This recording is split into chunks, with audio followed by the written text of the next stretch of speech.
സുഹൃത്തുക്കളെ, സഹോദരങ്ങളെ, എല്ലാവർക്കും ന്യൂസ് കേരള ടിവിയിലേക്ക് സ്വാഗതം. അപ്പോൾ ഇപ്പോൾ ഒരു വീഡിയോ ചെയ്യാൻ കാരണം, ഇന്ന് ഞാൻ മറുനാടൻ ഷാൻസ്കറിയയുടെ ഒരു വീഡിയോ കാണാനുണ്ടായി. അതുകൊണ്ടാണ്. അതിനൊരു മറുപടി കൊടുത്തില്ലെങ്കിൽ, കൈയുടനെ മറുപടി കൊടുത്താലേ അത് നടക്കുള്ളൂ. അതുകൊണ്ട് മറുപടി കൊടുക്കുകയാണ്. അതായത് ഷാൻസ്കറിയ എന്ന് പറയുന്നത് 1ാം ക്ലാസ് സംഖ്യയാണ്. അവൻ സൗകര്യം പോലെയാണ് സംസാരിക്കുന്നത്. ഇപ്പോൾ ഇലക്ഷനൊക്കെ കഴിഞ്ഞ് വന്നതിന് ശേഷം പറയാണ്, ഞങ്ങൾ കൂടെ പ്രചാരണം നടത്തിയിട്ടാണ് വി.ഡി. സതീശനും UDF-ഉം അധികാരത്തിലേറിയത്. ഇത്രയും സീറ്റ് കിട്ടാൻ കാരണം ഞങ്ങളാണ്. അതായത് ഞാൻ നേരത്തെ 2-3 വീഡിയോയിൽ ചെയ്തിരുന്നതാണ്. എട്ടുകാലി മമ്മൂഞ്ഞുമാർ, അതായത് വൈക്കം മുഹമ്മദ് ബഷീറിൻ്റെ എവിടെ ആര് തന്തയില്ലാതെ പ്രസവിച്ചാലും ശരി, ഉടനെ അവിടെ ഓടിയെത്തി എട്ടുകാലി മമ്മൂഞ്ഞു പറയും, അതിൻ്റെ തന്ത ഞാനാണെന്ന് പറയും, അത് ഞമ്മളാണെന്ന് പറയും. അതുപോലെയാണ് ഈ ഷാൻസ്കറിയ. തെണ്ടിത്തരേ പറയുള്ളൂ. അവൻ്റെ ഉള്ളിലുള്ള സംഗീതരം എന്ന് പറയുന്നത് അത് കേരളത്തിലുള്ള വേറെ ഒരു, അതായത് കാപട്യമാണ്, കപടത.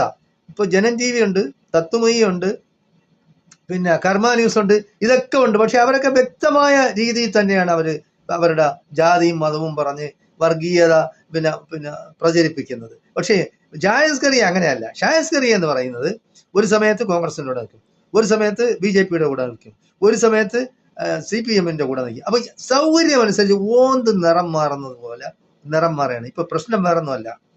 മുസ്ലിം ലീഗ് എന്ന് പറയുന്ന രാഷ്ട്രീയ പാർട്ടിയാണ്, അതൊരു മതസംഘടനയല്ല. ആദ്യം ഷാൻസ്കറിയ അത് മനസ്സിലാക്കുന്നത്. ജേർണലിസം പഠിച്ചിട്ടുണ്ട്, എന്തൊക്കെയോ ഉണ്ടാക്കിയിട്ടുണ്ടെന്നാണ് പറയുന്നത്. നീ പറയുന്നത് എന്താണെന്ന് മനസ്സിലാക്കി സംസാരിക്കണം.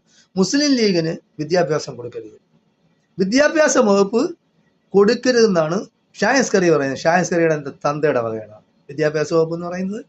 കേരളം ആര് ഭരിക്കണമെന്ന് കേരളത്തിലെ ജനങ്ങൾ തീരുമാനിച്ചു. അപ്പോൾ UDF ഭരിക്കണമെന്ന് തീരുമാനിച്ചാൽ UDF-നകത്ത് പല രാഷ്ട്രീയ പാർട്ടികളും ഉണ്ട്. അപ്പോൾ ആ രാഷ്ട്രീയ പാർട്ടികൾ ഓരോരോ ആവശ്യങ്ങൾ ഉന്നയിക്കും. അത് മുഖ്യമന്ത്രി വന്നാണ്. ഇപ്പോൾ മുഖ്യമന്ത്രി എന്ന് പറയുന്നത് വി.ഡി. സതീശനാണ്. അവർ തമ്മിൽ കൂടിയാലോചിച്ച് അവർ തീർപ്പ് കൽപ്പിക്കും. അതിൽ ഷാൻസ്കറി ഇടപെടണ്ട. കത്തോലിക്ക കോൺഗ്രസ് പറഞ്ഞു, ലത്തീൻ പിന്നെ കത്തോലിക്കർ പറഞ്ഞു, ലത്തീൻ സമുദായം പറഞ്ഞു മുസ്ലിം ലീഗിന് ഫിഷറീസ് വകുപ്പ് കൊടുക്കരുതെന്ന്, അതുകൊണ്ട് കൊടുക്കണ്ട. എന്താ തെണ്ടിത്തരം പറയുന്നതിന് ഒരു മര്യാദയില്ലേ? നീയെല്ലാം ഇലക്ഷൻ സമയത്ത് കത്തോലിക്ക കോൺഗ്രസ് പരസ്യമായിട്ട് UDF-ന് പിന്തുണ പ്രഖ്യാപിച്ച, ലത്തീൻ സമുദായക്കാർ പരസ്യമായിട്ട് UDF-ന് പിന്തുണ പ്രഖ്യാപിച്ച ഇല്ലല്ലോ.